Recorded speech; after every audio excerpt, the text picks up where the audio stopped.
आज के इस हिंदी व्याकरण क्लास में आज हम ऐसे ऑब्जेक्टिव सवाल लेकर के आए हैं जो परीक्षा में पूछे जाएंगे, इसकी पूरी गारंटी है। आइए हम सवाल की तरफ बढ़ते हैं। एक बेसिक से शुरू करते हैं और संपूर्ण जानकारी को गहराई तक जानते हैं कि हिंदी वर्णमाला में कुल कितने वर्ण हैं। तो वर्ण का जब चर्चा आएगा तो आप कंफ्यूज नहीं होंगे।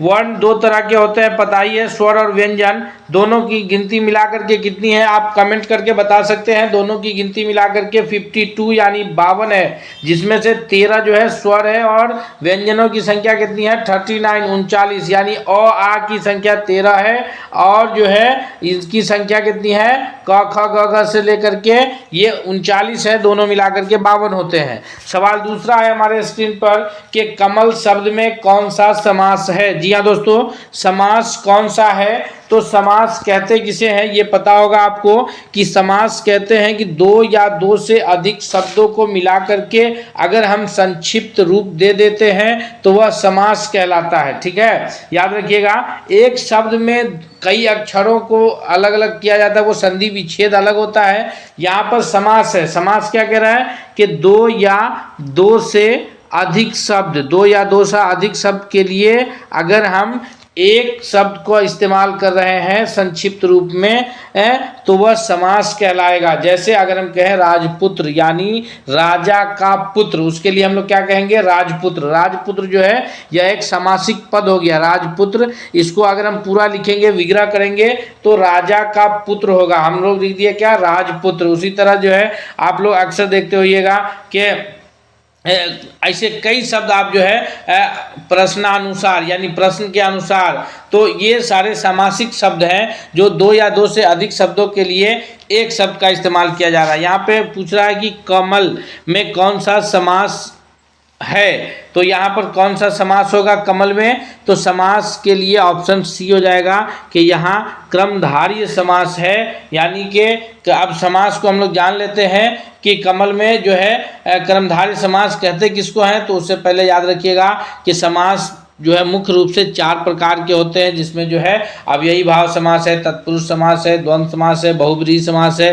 फिर उसमें 2 प्रकार और हैं, क्रमधारय और द्विगु समास, जो मुख्य रूप से जो है तत्पुरुष के अंदर आते हैं। तो यहाँ पर जो है अव्ययी भाव समास किसको कहते हैं कि अगर किसी शब्द का प्रथम पद समाप्त किसी शब्द का अगर जो है प्रथम पद प्रधान हो तो वह अव्ययी भाव कहलाता है। हम पूरे समासिक पद आपको बता दें तो प्रथम पद अगर प्रधान है, फर्स्ट टर्म अगर जो है उसका प्रधान है प्रथम पद, जैसे अगर हम लोग कहते हैं कि यथा शक्ति या प्रतिदिन, तो यहाँ पर प्रथम पद क्या आता है प्रतिदिन में प्रति आता है, तो प्रति शब्द यहाँ प्रधान है, तो ये किस समास का हो जाएगा अव्ययी भाव का। इसी का दूसरा है तत्पुरुष, समास का ही दूसरा क्या है तत्पुरुष है। तो तत्पुरुष में क्या होता है कि इसका सेकेंड पद जो है प्रधान होता है। याद रखिएगा, जैसे हम लोग कहते हैं राजपुत्र या गृह प्रवेश, गृह प्रवेश अगर हम लोग कहते हैं तो यानी यहाँ पर प्रवेश हो रहा है, प्रवेश का काम कहाँ हो रहा है घर में, गृह में, तो ये दूसरा पद प्रधान है, तो हो गया क्या चीज तत्पुरुष। द्वंद्व समास है, दोनों पद प्रधान होता है। दोनों पद प्रधान होने पर जैसे अगर लिखा जाता है भाई बहन आगे पीछे, तो इस तरह के जो शब्द है वो द्वंद्व समास है। और बहुब्रीहि समास जो होते हैं उसमें क्या होता है कि जैसे बहुब्रीहि में कि वो तीसरा एक अर्थ निकलता है। जैसे हम लोग कहते हैं पंकज, यानी जो जल में उगने वाला फूल पंकज कहलाता है। उसी प्रकार जो है अगर कहते हैं नीलकंठ, यानी जो विष को पी गया, जो है शिव जी के लिए इस्तेमाल होता है। तो इस तरह के जो शब्द हैं यानी जिसका अर्थ किसी तीसरे के लिए इस्तेमाल होता हो तो वो बहुब्रीहि समास के अंतर्गत आते हैं। और द्विगु समास है जिसमें पहला पद संख्या होता है। द्विगु भी एक समास का रूप है, याद रखिएगा। द्विगु समास पहला पद संख्या होता है, दूसरा उसका बोध कराता है। जैसे कहते हैं त्रिभुज, तो यानी तीन का पता चल रहा है, भुज यानी 3 भुजाओं वाला, तो वो द्विगु समास है। दोस्तों हम एक प्रश्न में आपको इस प्रकार से बताते चलेंगे कि इस पर आधारित किसी भी प्रकार का प्रश्न अगर आपसे पूछा जाता है तो हम यकीन दिलाते हैं आपको कि उससे संबंधित कोई भी प्रश्न आपसे छूटेगा नहीं, आप सभी प्रश्नों का सही उत्तर कर पाएंगे। तो अगला सवाल है हमारे स्क्रीन पर कि जो पढ़ता है वही आगे बढ़ता है। जी हाँ, अगर आप हमसे पहले उत्तर कर रहे हैं तो जरूर कमेंट कीजिए, और नहीं अगर चैनल पर नए हैं, सब्सक्राइब नहीं किए तो सब्सक्राइब करते हुए बेल आइकन को प्रेस कीजिए।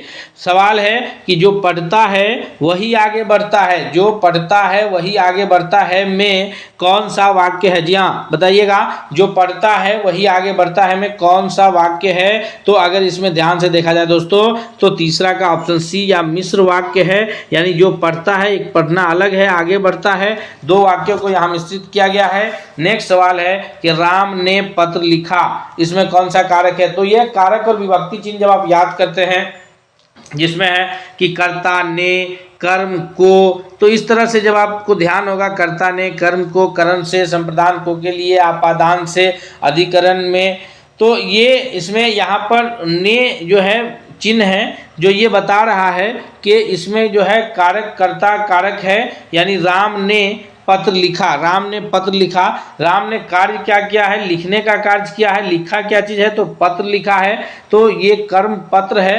राम ने पत्र लिखा, यानी राम यहाँ पर कर्ता है। कर्ता कौन है? यहाँ पर राम है। इसमें कारक कौन सा कारक इस्तेमाल है? तो याद रखिए कर्ता कारक इसमें इस्तेमाल है, कर्ता कारक इसमें इस्तेमाल है। नेक्स्ट सवाल की ओर बढ़ते हैं। अगला है, बहुत ही इजी सवाल है, आप इसे कमेंट करके इसका उत्तर हमको बताइए ताकि पता चले कि आप क्लास में एक्टिवली क्लास देख रहे हैं। जब आप इसका कमेंट करके हमें उत्तर बताएंगे कि मीठा शब्द का विलोम क्या है। और सवाल के अंत में जब आप पूरा सेशन कंप्लीट करेंगे, पूरा क्लास जब आप देख लेंगे, तो फिर आप हमें बताइएगा कि आप कितने प्रश्नों को सही किए हैं इनमें से, और किस लेवल के प्रश्न की आपको आवश्यकता है, ताकि हम नेक्स्ट क्लास आपके लिए उसी लेवल के क्लास के साथ उपस्थित होंगे। सवाल है कि सुंदरता शब्द में कौन सा शब्द प्रत्यय है? दोस्तों, उपसर्ग और प्रत्यय, जिसको इंग्लिश में आप प्रीफिक्स और सफिक्स के नाम से जानते हैं। तो प्रीफिक्स जो है, प्री से तो इंग्लिश में पता चल जाता है कि पहले आता है, तो जो प्रीफिक्स होगा, और यहाँ पर और सफिक्स जो बाद में आता है, ये उपसर्ग जो पहले आएगा, प्रत्यय जो बाद में आएगा। तो शब्द के अंत में जो लगता है और उसके अर्थ को बदल देता है, तो वो प्रत्यय कहलाता है। यहाँ पर सुंदर है, सुंदर एक शब्द है जिसका मतलब ये विशेषण शब्द है, यानी विशेषता बता रहा है सुंदर, और उसमें इस्तेमाल हो गया, उसमें ता प्रत्यय लग गया। ता प्रत्यय लगने से अब शब्द हो गया सुंदरता। तो यहाँ पर ऑप्शन ए करेक्ट आंसर होगा दोस्तों, कि यहाँ पर ता प्रत्यय है। नेक्स्ट सवाल की ओर बढ़ते हैं। सवाल है कि राम, श्याम और मोहन आए, इसमें कौन समुच्चय बोधक है? राम कौमा देकर के श्याम और मोहन आए, यहाँ पर समुच्चय बोधक कौन है? तो और शब्द जो है यहाँ समुच्चय बोधक है, अर्थात ऑप्शन सी करेक्ट आंसर होगा। ऑप्शन सी सही उत्तर होगा। सवाल अगला है कि पढ़ना किस शब्द का क्रिया है? जी, क्रिया के कितने रूप हैं? क्रिया के कई अलग अलग रूप आप पढ़े होइएगा। सकर्मक क्रिया, अकर्मक क्रिया, द्विकर्मक क्रिया, प्रेरणार्थक क्रिया, संयुक्त क्रिया, नाम धातु। जी हाँ, कितने तरह के आपको हम बताएं अभी। सकर्मक क्रिया, अकर्मक क्रिया, उसके बाद जो है सकर्मक, अकर्मक, द्विकर्मक यानी द्विकर्म जिसमें, और उसके बाद जो है प्रेरणार्थक, फिर उसके बाद जो है संयुक्त और नाम धातु, संयुक्त और नाम धातु, याद रखिएगा। तो यहाँ पर पढ़ना, किताब पढ़ा जाएगा, तो यहाँ पर कर्म के रूप में किताब शब्द आएगा, अर्थात ये क्रिया ऑप्शन ए का शब्द है कि ये सकर्मक क्रिया है। ऑप्शन ए 8वां का करेक्ट आंसर है। इसको हम लोग पहचानते कैसे हैं? तो याद रखिए, सकर्मक यानी जिसमें कर्म आता हो, कर्म यानी जिस पर कर्ता का फल पड़े। जैसे राम ने किताब पढ़ा, तो यहाँ पर जो है किताब पढ़ा गया, किताब उसमें कर्म है, तो ये सकर्मक क्रिया है, सकर्मक क्रिया है। क्या है कि यहाँ पर किताब पढ़ना एक सकर्मक क्रिया हो गया। अगर हम कहें आम खाना, आम भी कर्म है, तो वहाँ पर वो क्रिया सकर्मक क्रिया के रूप में जाना जाएगा। लेकिन जिसमें कर्म ना हो, केवल कर्ता हो, जैसे राम जाता है, तो यहाँ पर राम जा रहा है, कहाँ जा रहा है पता नहीं चल रहा है, कर्ता है, कर्म नहीं है, वो अकर्मक क्रिया है। द्विकर्मक जिसमें दो कर्म हो, यानी जैसे राम ने सीता को कर्मक क्रिया का उदाहरण देखते हैं कि राम ने सीता को पुस्तक दिया। राम ने सीता को पुस्तक दिया। तो जी हाँ दोस्तों, यहाँ पर देना क्रिया है, पुस्तक दिया गया है मुख्य क्रिया कर्म है, लेकिन सीता को दिया गया तो सीता एक गौण कर्म है, लेकिन सीता और पुस्तक दोनों शब्द क्या है, कर्म है, तो इसीलिए उसको द्विकर्मक क्रिया कहते हैं। सीता और पुस्तक दोनों शब्द कर्म है। राम ने सीता को पुस्तक दिया, तो यहाँ पर द्विकर्मक क्रिया हो जाएगा। प्रेरणार्थक जिससे किसी काम को होने के लिए किया जाए वो प्रेरणार्थक क्रिया है। जैसे जिससे किसी काम को करा ले अगर हम लोग, तो वो प्रेरणार्थक क्रिया के अंदर आएगा। नाम धातु जो है उसमें संज्ञा सर्वनाम और विशेषण से जो बनता है वो नाम धातु कहलाता है, याद रखिएगा। सवाल अगला है कि वह बहुत तेज दौड़ता है, इसमें कौन सा विशेषण है, तो वह बहुत तेज दौड़ता है, इसमें क्रिया विशेषण पूछ रहा है आपसे। तो तेज दौड़ना, यहाँ पर तेज शब्द जो है वह क्रिया का विशेषता बता रहा है। दौड़ने, तेज शब्द जो है वो दौड़ने का विशेषण बता रहा है, यानी क्रिया का विशेषण तेज बता रहा है, अर्थात तेज जो है करेक्ट आंसर होगा कि वह बहुत तेज दौड़ना जो है ये क्रिया विशेषण है। सवाल अगला है कि राजा किस संज्ञा का उदाहरण है, तो राजा अगर किसी का पार्टिकुलर नाम आ रहा है तो वहाँ पर वो व्यक्तिवाचक संज्ञा हो जाता है, लेकिन चूंकि राजा शब्द बोलते ही यह बोध हो जाता है कि वही राजपाट वाला जमाना जो राजा गद्दी पर बैठते थे, अलग अलग राजपाट हुआ करता था, राज दरबार हुआ करता था, यानी राजा शब्द मूल रूप से जातिवाचक संज्ञा है। राजा शब्द बोलते ही पूरे राजा जाति का बोध होता है, जो जहाँ के भी राजा रहे हों, जिस जमाने के भी राजा रहे हों।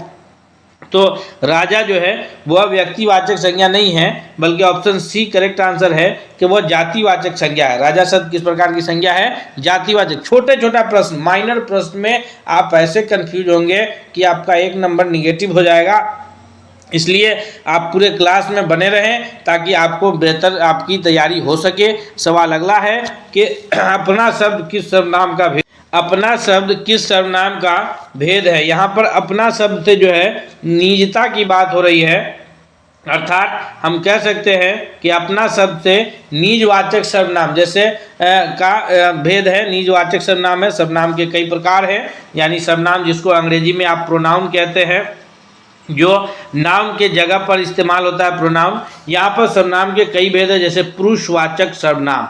पुरुषवाचक सर्वनाम व्यक्तिवाचक संज्ञा की जगह पर जो सर्वनाम इस्तेमाल होता है उसको पुरुषवाचक सर्वनाम कहते हैं। जी हाँ, यानी प्रॉपर नाउन के जगह पर जो प्रॉपर प्रोनाउन इस्तेमाल होता है या पर्सनल प्रोनाउन कहते हैं इसको, तो वो पुरुषवाचक सर्वनाम हिंदी में कहा जाता है। यहाँ पर जैसे इसमें 3 रूप हो जाता है अलग अलग, उत्तम पुरुष यानी फर्स्ट पर्सन, मध्यम पुरुष यानी सेकेंड पर्सन, और अन्य पुरुष यानी थर्ड पर्सन। उत्तम पुरुष आई वी यानी मैं और हम होता है, मध्यम पुरुष यू यानी तुम और आप होता है, उसी तरह अन्य पुरुष में he she it they this that जो है ये अन्य पुरुष में, यानी यह वह ये वे सब, ये सब अन्य पुरुष में आते हैं।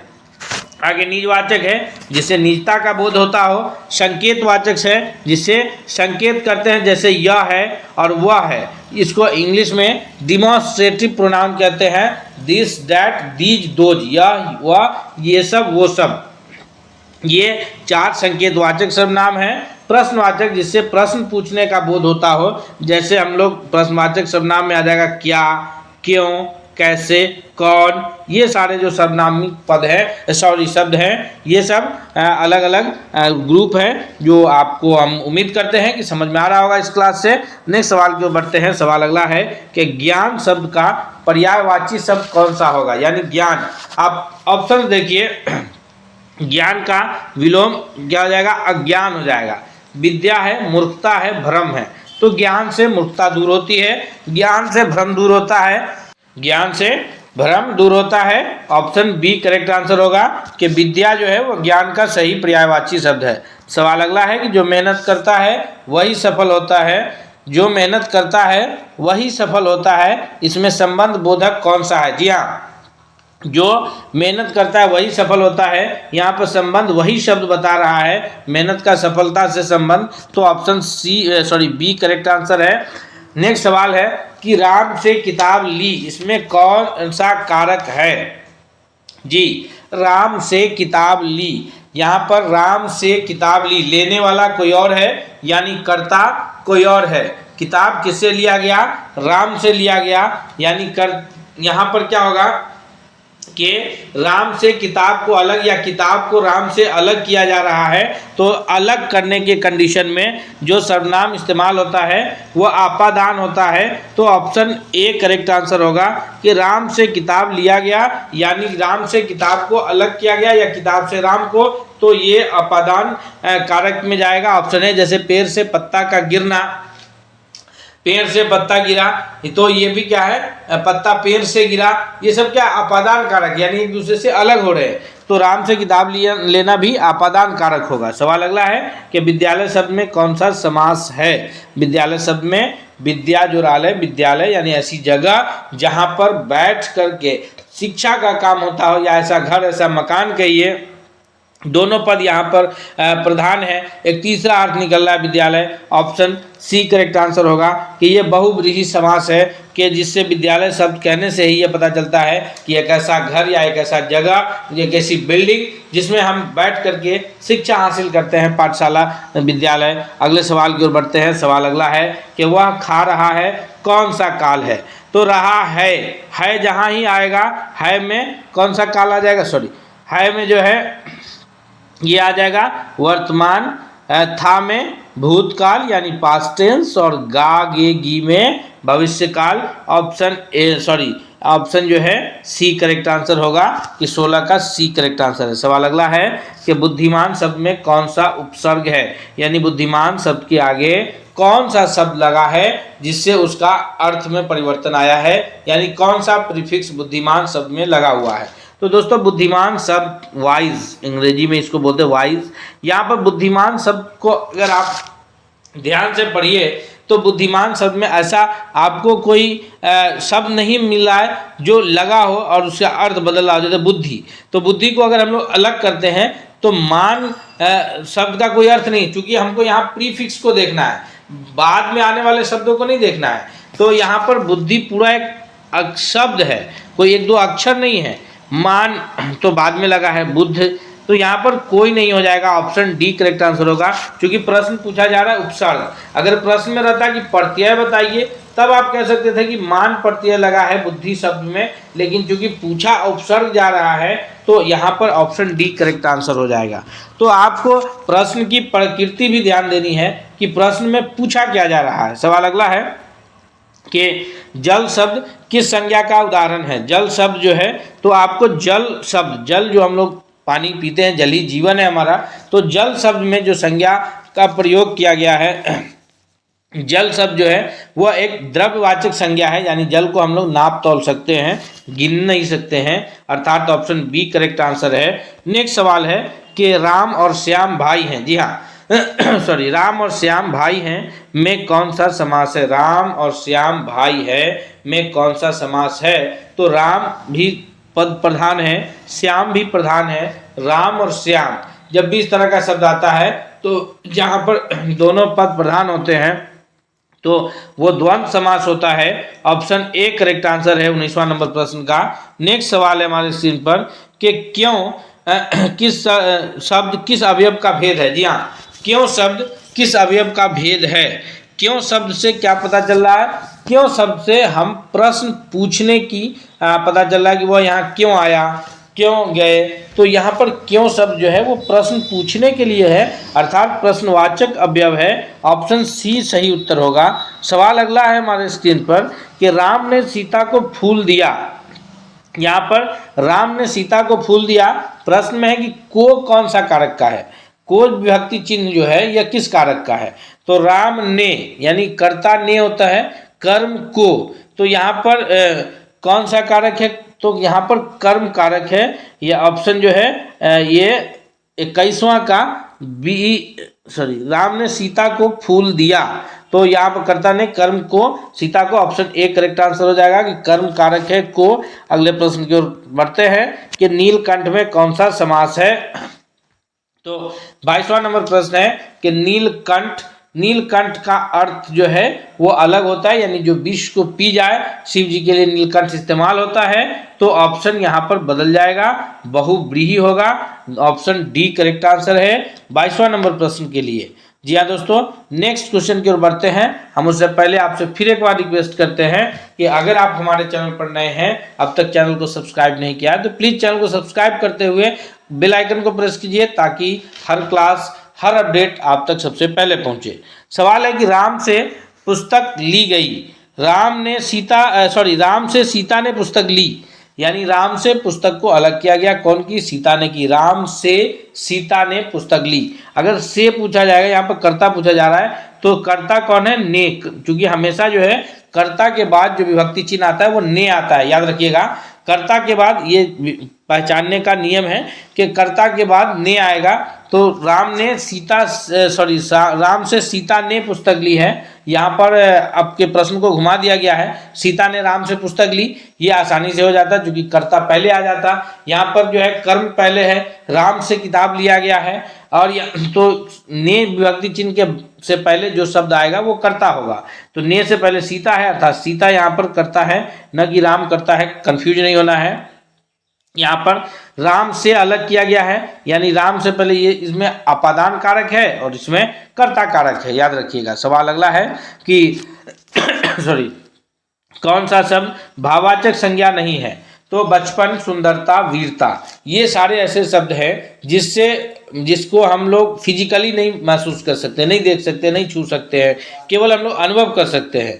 चाहे वो चाइल्डहुड का हो या फिर जो है सुंदरता हो या वीरता हो, तो ये सभी जो है ये भाववाचक संज्ञा है। लेकिन सैनिक जो है, जो सीमा पर सैनिक रहते हैं, ये हमारे जो है सैनिक शब्द जातिवाचक संज्ञा या समूहवाचक संज्ञा के अंतर्गत आएगा, न कि भाववाचक संज्ञा। सवाल अगला है कि अधजल गगरी छलकत जाए, बड़ी गगरिया चुप्पे जाए, यानी जिसके पास कम ज्ञान होता है वो बहुत अधिक बोलता है। जो ज्ञान से पूरा परिपूर्ण रहता है, भरा हुआ व्यक्ति रहता है, वो खामोश रहता है अक्सर, और जब जरूरत आती है तब बोला जाता है। इसीलिए कहा जाता है कि अधजल गगरी छलकत जाए, बड़ी गगरिया चुप्पी जाए। तो यहाँ पर ये इसमें कौन सा अलंकार है? ये लोक्तियाँ हैं। ऑप्शन डी करेक्ट आंसर होगा इसका 25वां नंबर प्रश्न का। सवाल अगला है कि सुहावना शब्द में कौन सा प्रत्यय लगा है? जी हाँ दोस्तों, सुहावना शब्द के अंत में कौन सा शब्द लगा है? तो सुहावना शब्द के अंत में जो है ना प्रत्यय लगा है, यानी 26 का ऑप्शन सी करेक्ट आंसर है। नेक्स्ट सवाल की ओर बढ़ते हैं। सवाल है कि जिसने जैसा बोया वैसा काटा में कौन सा संबंध है? जिसने जैसा बोया वैसा काटा, यानी जो जैसा कम कारण किया वैसा कर्म उसको मिला। ऑप्शन ए हो जाएगा कि कारण और कार्य है। नेक्स्ट है कि इनमें से कौन सा वाक्य भाववाच्य है? भाववाच्य है। तो राम ने काम किया, राम काम कर रहा है, काम किया गया, राम काम करेगा। तीनों में करता है, राम ने काम किया, राम काम कर रहा है, राम काम करेगा। यानी यहाँ पर तीनों अलग अलग ये समय की बात हो रही है। एक भूतकाल में है कि राम ने काम किया, दूसरा वर्तमान में राम काम कर रहा है, तीसरा राम काम करेगा। तीनों में कर्ता उपलब्ध है।